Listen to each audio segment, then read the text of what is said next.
Hi, welcome to another episode of Hot Takes.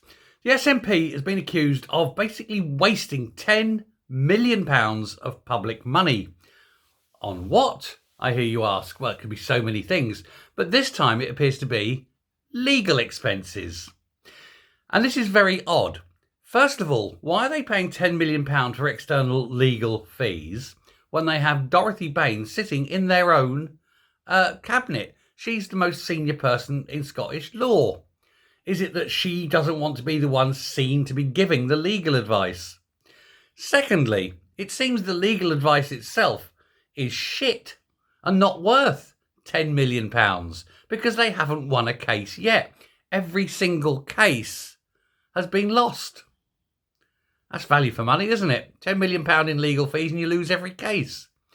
There's also the fact, of course, that they shouldn't have to bother because they're not taking that legal advice. Many of the legal advice that's given, as we've seen, has been do not prosecute or do not defend or whatever you do, don't take this to court. You can't win. And yet they've done so, even though the legal advice was don't. So what's the point of paying very expensive legal advice if you're not going to follow it? Well, it's because, we have to carry on. We have to carry the cause because we're going to keep the Greens on board. So we're going to push the gender thing, or we're going to hide the Alex Salmond papers, and insert, whatever court fee of choice it is. And yet they constantly lose. This is the problem. They are a bunch of crooks and charlatans. And every time anyone calls them out on it or does something they don't like, they go immediately for the lawyers. The lawyers say, don't do it, you can't win.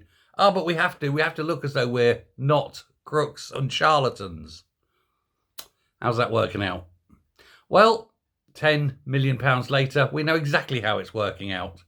They're crooks and charlatans who don't follow their own very hugely expensive legal advice. It's a shame it's the public picking up the bill.